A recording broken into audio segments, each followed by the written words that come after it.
I would ask you to respect our privacy, but please, I don't respect people's privacy. That's why I do the hot topics. She's an icon, she's a legend, and she is the moment. First album came out though, you was really covered up. Really covered up. Love, and that was before your breast implants and everything like that. Wendy, honey, don't even make me start cursing. The audience is gonna believe that shit. No. Bleep that one, Wendy. All right, Wendy Williams has been one of the most important figures in recent time. She has influenced so many people, and she's the reason why a lot of podcasts exist, and the reason why a lot of channels like mine can exist. She has paved the way for channels like this, even though she's had so many controversies. Hey darlings, it's Lamb Chop. I'm trying to play around with these intros or whatever, but anyways, today we're gonna be talking about the story of Wendy Williams, because unfortunately she has become permanently incapacitated due to her dementia. And so I kind of wanted to give a backstory of like how we got there. So this isn't a video bashing Wendy. I'm not gonna like be bashing her. I'm not gonna be doing anything like that. However, I will tell the truth because there's a lot of messiness in her life, and I'm going to, tell it. Wendy Joan Williams was born on July 18th of 1964 in Ashbury, New Jersey. She's the second of 3 children born to parents Shirley Skinner and Thomas Dwayne Williams. Her mother was a special education teacher, and her father was a teacher and the principal, and eventually became the first black school administrator in Red Bank, New Jersey in 1969. Following the race riots in Ashbury in 1970, the family moved to a predominantly white town, a wayside in Ocean Township, New Jersey. Wendy suffered from a lot of body image issues growing up because of the diets her parents put her on. And she also had to face a lot of racism as she grew up in the late 1960s, early 1970s. She eventually graduated from Ocean Township High School in 1982, and she was only 1 out of 4 black kids to be in her class. And she would later go on to attend Northeastern University. Here is where she had the intentions of originally being a television anchor. However, a month after, she switched to radio, as this would advance her career a lot sooner. When she did graduate from Northeastern University, she was a disc jockey for the college radio station WRBB, where rapper LL Cool J was her first celebrity guest. After this, she moved from radio station to radio station, sending her demo tapes in hopes of making it in the industry. Now, I just want to make a quick note. I didn't even know that, I thought demo tapes were just for music back then. I didn't even know it was for radio, so this was something I definitely learned. I mean, pretty much all of this is kind of new information to me because I never really paid attention to Wendy's life in detail, but this I didn't know it was a demo tape. But anyways, let's get back into the video. In May 1990, the radio station WRKS gave Wendy a permanent morning position. She joined Jeff Fox and Spiderweb as a part of the station's Wake Up Club, where Williams would gossip about different celebrities. As she grew into a popular radio personality, WRKS moved Williams to host the evening drive time slot in April of 1991. By 1993, she was the highest rated host in her time slot in the New York City market and received a Billboard Radio Award for R&B Major Market Radio Air Personality of that year. Around 1994, she continued gossip segments and even spreading rumors about many rappers being gay. However, a lot of these ended up being just allegations. Obviously, as you probably can assume, a lot of these celebrities were very pissed off because, these things were untrue and alleged. And so a lot of celebrities rioted to get her taken down, and rightfully so. In 2001, Williams returned to New York airwaves when WBLS hired her full-time for a syndicated 2 to 6 p.m. time slot. And in 2001, this was around the time where she had her most iconic interviews with Mariah Carey and Whitney Houston. Your drug use going on at this present time? Who are you talking to? To you, Whitney.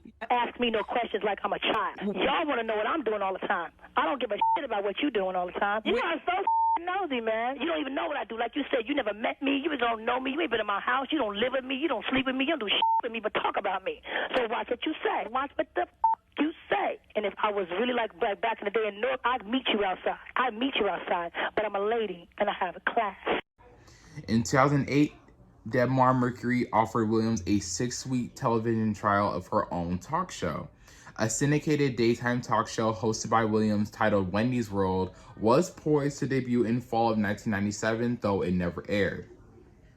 On July 14th of 2008, Williams debuted her daytime talk show, The Wendy Williams Show, in 4 cities during the summer of 2008. During the tryout, the New York Times remarked the show created a breakthrough in daytime. After a successful run, Fox signed a deal with Debmar Mercury to broadcast the show nationally on their stations beginning in July of 2009.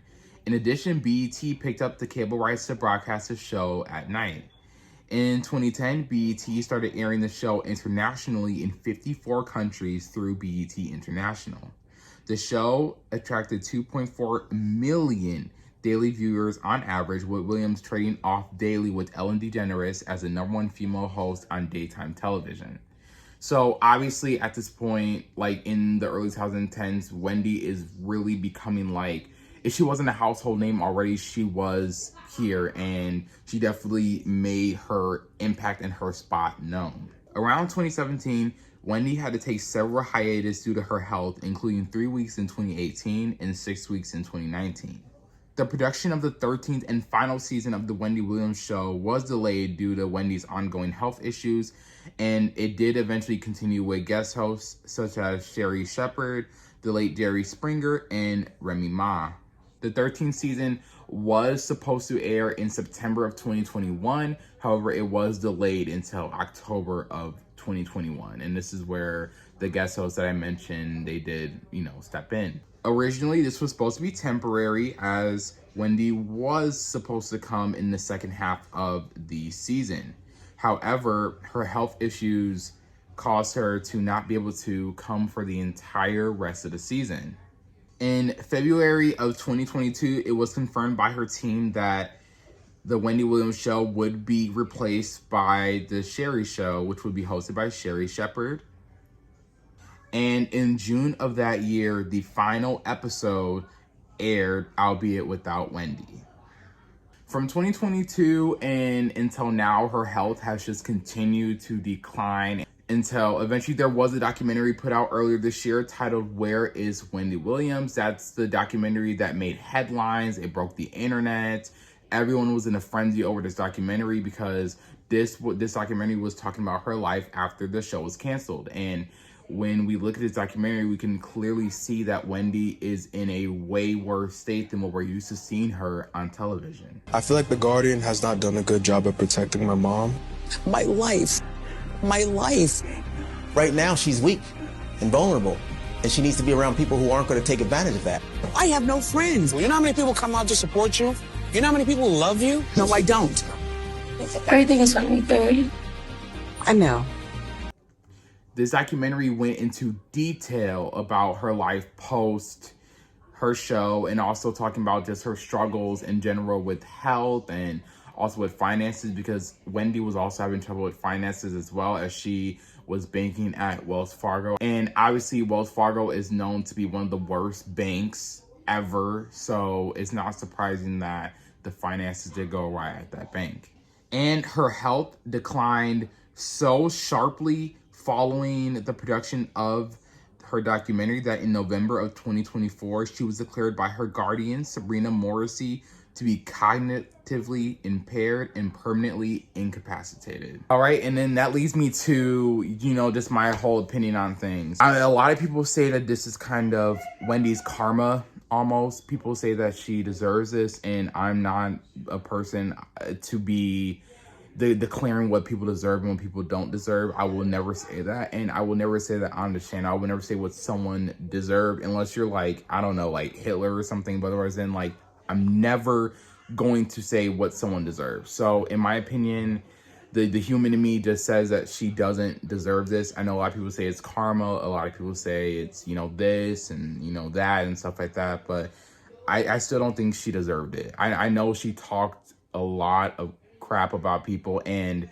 if I'm being honest, on the other side of that coin, when people do talk about her, I can't really get mad at them because she's done so much in the past. I can't get mad at anybody who does not respect Wendy anymore. I can't get mad at someone who doesn't feel bad for her and her dementia and all that kind of stuff. I can't be mad at someone who doesn't feel bad because she's hurt so many people over the years. Still, you know, like I mentioned earlier, she did make a place in history in terms of like radio and all that kind of stuff. Like, we wouldn't have T channels like, I don't know, like Impressive or, you know, whatever. We wouldn't have channels like that, you know, if it wasn't for Wendy. Like, she definitely pioneered like this kind of genre of style of, you know, I don't know, like journalism, I guess. I did really enjoy doing this video. I learned so much about Wendy that I didn't know. Like probably 80% of the things that I researched about, I didn't even know about Wendy at first. So this definitely gave me a lot more insight into her life. It made me feel a little bit of sympathy because she went through so much as a child. Like, she went through like body image problems. She went through, you know, racism. Like, she went through so much as a child. So it makes me kind of wonder, like, kind of why she, you know, is the woman she is today, because she had such a kind of rough upbringing. But anyways, I hope you guys did enjoy this little like kind of documentary style video. I hope you guys enjoyed this one. You guys know what to do if you do like it. If you don't like it, tell me why you didn't like it. I want to hear every single comment. And I'll see you guys later. Bye, darlings.